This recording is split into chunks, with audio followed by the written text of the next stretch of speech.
Social media ভেসে বেড়াচ্ছে শিক্ষক ছাত্রী প্রেমের কাণ্ড। শিক্ষক তাকে প্রেমের ফাঁদে ফেলে বিয়ে করেছে, এটার একটা খারাপ প্রভাব আমাদের সমাজে পড়ে। তাহলে সেই সমাজ আমরা কি আশা করব?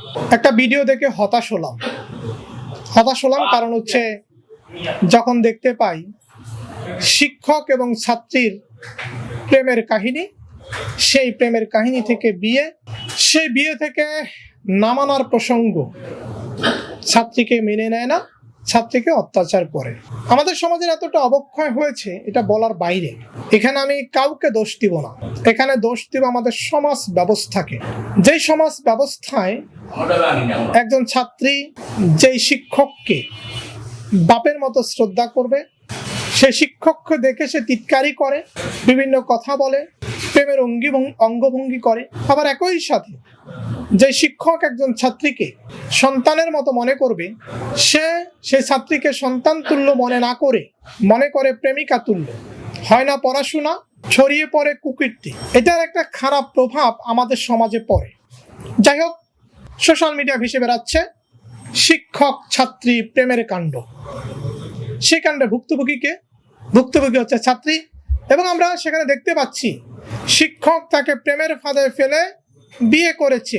শিক্ষক তাকে স্বপ্ন দেখিয়েছিল তোমাকে সুখে রাখবো, শিক্ষক তাকে বলেছিল আমি তোমার গায়ে হাত তুলবো না, শিক্ষক তাকে বলেছিল সমাজে যোগ্য সম্মান দিব। সে মেয়েটা হয়তো বুঝতে পারে নাই যে শিক্ষক কখনো কখনো লম্পট হতে পারে, শিক্ষক কখনো কখনো বাটপার হতে পারে, শিক্ষক কখনো কখনো জাতিকে পথভ্রষ্ট করতে পারে। তাহলে সেই সমাজ আমরা কি আশা করব? এভাবে দেখেন, এই ছাত্রীটির প্রতি ছাত্রী কিন্তু ছাত্রী নাই, ছাত্রী হয়ে গেছে শিক্ষকের বউ। শিক্ষক এখন গায়ে হাত তুললো, মারলো, এই কপালের এখান থেকে আমি রক্তের চিহ্ন দেখতে পেলাম, হয়তো এখানে ফাটিয়ে ফেলেছিল। তাহলে এই যে করলো, সে কিন্তু ছাত্রীকে নির্যাতন করে নাই। আগে ছাত্রী ছিল, পরে প্রেমিকা ছিল, প্রেমিকা থেকে একদম বউ হয়েছে, এখন সে ঘরের স্ত্রীকে নির্যাতন করেছে।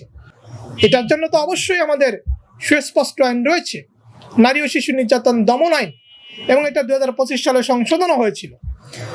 এই আইনে স্পষ্ট করে বলে দেওয়া হয়েছে, এই যে তার গায়ে হাত তুলেছে, হতে পারে সে যৌতুকের জন্য হাত তুলেছে, হতে পারে অন্য কোনো কারণে।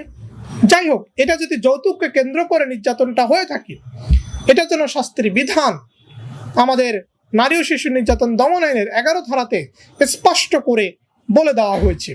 যদি নির্যাতনটা হয়, নির্যাতন করতে করতে যদি এই বউটাকে মেরে ফেলতো, তাহলে কিন্তু এই শিক্ষকের মৃত্যুদণ্ড পর্যন্ত হইতে পারে।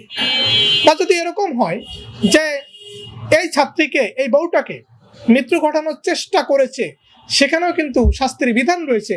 বা যদি এই যে সাধারণ আঘাত করে, সেখানে 5 বছর জেলের ব্যবস্থা রয়েছে। যৌতুক প্রেক্ষাপট ছাড়া অন্য কোনো প্রেক্ষাপটে শুধু যদি মারে, আঘাত করে, তাহলে কিন্তু আমাদের দণ্ডবিধির আলোকে শাস্তির বিধান রয়েছে। এ ধরনের সামাজিক অবক্ষয় থেকে আমাদেরকে বেরিয়ে আসতে হবে।